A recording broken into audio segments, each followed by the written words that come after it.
প্রত্যেকটা হাসপাতালে রাত্রিবেলা মমতা ব্যানার্জি তো একা ডিউটি করতে পারবেন না। আমি তো পারবো না। অনেকের মতো ওই ধিক্কার যখন বলছেন ম্যানেজমেন্ট জবাব দাও, তখন আমিও সঙ্গে মিছিলে ভিড়ে গিয়ে বলবো জবাব চাই, জবাব দাও, ম্যানেজমেন্ট জবাব দাও। আরে ম্যানেজমেন্টটা কে সেটা তো দেখতে হবে। আমি নিজেই ম্যানেজমেন্ট হয়ে আবার ম্যানেজমেন্টের কাছে জবাব চাইছি কী করে? তাতে যদি বাউন্সারদের মার খেতে হয়, সিকিউরিটিদের মার খেতে হয়, তাও রাজি আছে। কিন্তু জুনিয়র ডাক্তারদের ওপর হামলা কোনোভাবেই বরদাস্ত করা যাবে না। উনি জুনিয়র ডাক্তারদের ধর্নায় গিয়ে বলেছেন, যা বলার আমায় বলো, আমি এসেছি আপনাদের সঙ্গে। আপনারা রাগ করুন, ভুল বুঝুন, ছোট ছেলে আমার ভাইয়ের মতো, বাড়ির সন্তানের মতো, আসুন আমরা বসি। এবং ওদের জন্য 2 ঘন্টা 3 ঘন্টা বসে তিনি তাদের সঙ্গে আলোচনা করেছেন। মমতা ব্যানার্জির ওপর সব দোষটা ফেলে নিজের দোষটা বাঁচাবার চেষ্টা করুন। যে কারণে ডাক্তাররা আন্দোলন করছিল, আমার মনে হয় মাঠে ময়দানে আমাদের নামার মতো কোনো প্রয়োজন ছিল না। মন্দিরের সামনে কেউ মারা গেলে ভগবানকে ইট পাথর ছোড়ে না, কিন্তু আপনাদের হাসপাতালে মারা গেলে আপনাদের হাত ধরে টানে, কারণ আপনাদের থেকে ভগবানের থেকেও বেশি মনে করে। এমএসবিপি বলেছেন রাতে ডিউটি উনি করছেন না। গতকাল রাতে যখন ওনাকে ফোন করা হয়, উনি বলেন রাতের ডিউটি উনি করছেন না, তাই উনি কোনো রকম কোনো ব্যবস্থা করতে পারবেন। এখন সেটা কি বলেছেন না বলেছেন আমি জানি না, তবে এটা ঠিক যে প্রত্যেকটা হাসপাতালে রাত্রিবেলা মমতা ব্যানার্জি তো একা ডিউটি করতে পারবেন না। চিফ মিনিস্টার নিজে তিনি তো এতভাবে তৈরি করে দিয়েছেন। আর যদি আপনি এমএসবিপির কথাই বলেন, যে এমএসবিপি বলেছেন ডিউটি করছেন না, সেটা যেমন ঠিক নয়, তেমনি প্রিন্সিপালকেও দেখলাম আমি যে উনি এসে ধর্নায় বসে গেলেন। তো সেটাও তো ওনার ঠিক ডিউটির পার্ট নয়। ওনার সবার আগে উচিত ছিল যে কোথায় সিসিটিভি নেই সেইটার ব্যবস্থা করা, এবং ছাত্রছাত্রীদের কী কী অসুবিধা আছে। এটা তো হচ্ছে blow with the wind, go with the wind, তালের সঙ্গে তাল মিলিয়ে দাও।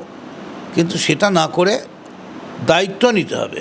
আচ্ছা, আজকে স্বাস্থ্য সচিব এসেছিলেন, স্বাস্থ্য অধিকর্তারা এসেছিলেন, পাশাপাশি ব্যারাকপুরের সিপিও এসেছিলেন, এবং তাদেরকে ঘিরে আমরা দেখলাম যখন মিটিং শেষ করে এলেন তখন জুনিয়র ডাক্তাররা, নার্সরা যারা ছিলেন তারা ধিক্কার মিছিল করতে থাকবেন, ধিক্কার করে মানে একেবারে গেট অবধি দিয়ে এলেন। আপনি গতকাল আগামীকাল যাবেন আমাদের বললেন, যদি এরকম কোনো পরিস্থিতি হয় আপনি কি করবেন? আমি তাকে আর কি করব, মেনে নেব। আমাকে কেউ যদি, তারা তো মনের ব্যথা থেকেই করছে, তারা আঘাত পেয়েছে তাই করছে। আমি তো পারবো না। অনেকের মতো ওই ধিক্কার যখন বলছেন ম্যানেজমেন্ট জবাব দাও, তখন আমিও সঙ্গে মিছিলে ভিড়ে গিয়ে বলবো জবাব চাই, জবাব দাও, ম্যানেজমেন্ট জবাব দাও। আরে ম্যানেজমেন্টটা কে সেটা তো দেখতে হবে। আমি নিজেই ম্যানেজমেন্ট হয়ে আবার ম্যানেজমেন্টের কাছে জবাব চাইছি কী করে?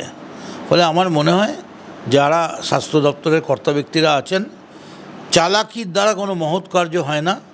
নিজেকে খরগোশের মতো মুখটা লুকিয়ে রেখে বাকি চেহারা কেউ দেখতে পাচ্ছে না, এরকম না ভেবে আপনারাও নিজেদের দায়িত্ব পালন করুন এবং বলুন যে আমাদের মুখ্যমন্ত্রী যা যা ব্যবস্থা করার করেছেন, এই জায়গায় অসুবিধা আছে, আমাদের উচিত ছিল আরও আগে থেকে করা। আপনাদের মাইনেটা তো ঠিক সময় নিয়ে নিচ্ছেন, তাহলে আপনারাও একটু পরিশ্রম করুন, সময় দিন। এবং আমি কথা দিচ্ছি যে এই কাণ্ড এর আগে সাগর দত্ত এরকম দুমদাম আগে হতো, ইদানিং একদমই কমে গেছে। আমি স্থানীয় এমএলএ হিসেবে আমি বলছি যে কোন কোন পয়েন্টে যদি ঠিক মতো বাউন্সার রাখা যায় তাহলে, এবং সেই বাউন্সারদের ওপর ইনস্ট্রাকশন থাকে যে গণ্ডগোল হলে সঙ্গে সঙ্গে ইন্টারফেয়ার করবে এবং ইন্টারভেন করবে এবং ইন্টারফেয়ার করবে, এবং ডাক্তারদের ওপর আক্রমণ করলে সেটাকে মোকাবিলা করবে। তাতে যদি বাউন্সারদের মার খেতে হয়, সিকিউরিটিদের মার খেতে হয়, তাও রাজি আছে। কিন্তু জুনিয়র ডাক্তারদের ওপর হামলা কোনোভাবেই বরদাস্ত করা যাবে না। ফলে সাগর দত্তের এই যে আন্দোলন শুরু হয়েছে, আমি অনুরোধ করব করজোরে আপনারা উইথড্র করুন। সামনে পুজো আসছে, বড় অসহায় বাংলার মানুষগুলো, এই যারা চারিদিকে বন্যার ত্রাণে ডুবে যাচ্ছে, হয়ে যাচ্ছে, কত জায়গা থেকে কত রকম পেশেন্ট আসছে। I just beg your pardon. I just appeal with folded hands to the junior doctors. আগামী 30শে সেপ্টেম্বর মহিলা তৃণমূলের তরফ থেকে রাস্তায় বেরোচ্ছেন, মিছিল করবেন, তারা প্রতিবাদ জানাবে এই ঘটনার যে ঘটনা। তো এই যে রাস্তায় বেরোনো, প্রতিবাদ করা, এটা আপনি কিভাবে দেখছেন? দেখুন, একটা পলিটিক্যাল পার্টি, একটা মানুষ হলে যেমন আমার সকালে ঘুম থেকে উঠতে হয়, চান করতে হয়, খেতে হয়, অফিসে যেতে হয়, বা পার্টির লোক হলে মানুষের কাজ করতে হয়, তেমনি একটা সংগঠন, সেটারও তো সব রকম ব্যবস্থা রয়েছে। মানে তাকেও তো স্থবির হয়ে জড়াবত হয়ে জড়ভরতের মতো বসে থাকা যায় না। তাই সিস্টেমেটিক রুটিন কিছু প্রোগ্রাম থাকেই। মুখ্যমন্ত্রী আগে একবার রাস্তায় বেরিয়েছিলেন, আমরা দেখেছিলাম রাস্তায় বেরিয়ে তিনি হেঁটেছিলেন এবং প্রতিবাদ জানিয়েছিলেন আরজিকর ঘটনায়। তাতে বিরোধীরা সরাসরি প্রশ্ন করেছেন যে স্বাস্থ্যমন্ত্রী, তিনি মুখ্যমন্ত্রী, তিনি স্বরাষ্ট্রমন্ত্রী, তিনি কার বিরুদ্ধে পথে নামছেন? না না, তিনি কিন্তু কারোর বিরুদ্ধে পথে নামেননি। তিনি কিন্তু জুনিয়র ডাক্তারদের ধর্নায় গিয়ে বলেননি যে এই নরেন্দ্র মোদী জবাব দাও। উনি জুনিয়র ডাক্তারদের ধর্নায় গিয়ে বলেছেন, যা বলার আমায় বলো, আমি এসছি আপনাদের সঙ্গে, আপনারা রাগ করুন, ভুল বুঝুন, ছোট ছেলে আমার ভাইয়ের মতো, বাড়ির সন্তানের মতো, আসুন আমরা বসি। এবং ওদের জন্য 2 ঘন্টা 3 ঘন্টা বসে তিনি তাদের সঙ্গে আলোচনা করেছেন। কিন্তু এটা নয় যে মিছিল বেরোলো। আমি দেখলাম সব থেকে সেফ হচ্ছে প্রেসের। দেখুন, সব থেকে ভালো সুযোগ হচ্ছে নেপোয়ে মারে দই, ফয়দা তুলছে কে আপনারা সবাই জানেন। তো এখন এই ডাক্তারদের কাঁধে বন্দুক রাখলেই ছবি হয়ে যাচ্ছে। বাড়িতে গিয়ে বাড়িতে বউকে বলতে পারছে, দেখেছো আমার ছবিটা কিরম বেরোচ্ছে। তো আমিও পারি, এই যখন মিছিল বেরোলো ভেরি পপুলার, আমিও ডাক্তারদের মধ্যে মিছিল করে মাথায় ফেটটি বেঁধে বললাম জবাব চাই, জবাব দাও। কিন্তু ডাক্তাররা তো আমায় প্রশ্ন করবে, তুমি এমএলএ, তুমি তোমার কী দায়িত্ব পালন করেছো? ঠিক তেমনি আজকে দায়িত্ব যাদের আছে তারা যদি রাতারাতি ভুল পাল্টে ডাক্তারদের সঙ্গে ধর্নায় বসে পড়ে, রাত্রিবেলা কফি খেতে খেতে ধর্না মারে, এটা অনেকটা লেজার টাইমে এনজয় করার মতো। এটা ঠিক না। মমতা ব্যানার্জির ওপর সব দোষটা ফেলে নিজের দোষটা বাঁচাবার চেষ্টা করবেন। আমরা একেবারে শেষ প্রশ্নে আসছি। মদন মিত্রকে আমরা বিভিন্নভাবে সামাজিক মাধ্যমে বা বলুন বিভিন্ন প্রতিক্রিয়া দিতে দেখা গেছে, কিন্তু আরজিকর ইস্যুতে সেভাবে, বা এই যে সাগর দত্ত মেডিকেল কলেজের ইস্যুতে আপনাকে মাঠে ময়দানে সেভাবে পাওয়া গেল না। আসলে সব খেলাই মাঠে ময়দানে হয় না। কিছু খেলা কম্পিউটারে হয়, কিছু খেলা লেখাপড়ায় হয়। এখন আবার মাঠ ময়দানও লাগছে না, বাড়ির ছাদেই টার্ফ করে দিচ্ছে। ফলে সবসময় যে মাঠে ময়দানে নামতে হবে তার তো কোনো কারণ থাকতে হবে। যে কারণে ডাক্তাররা আন্দোলন করছিল, আমার মনে হয় মাঠে ময়দানে আমাদের নামার মতো কোনো প্রয়োজন ছিল না।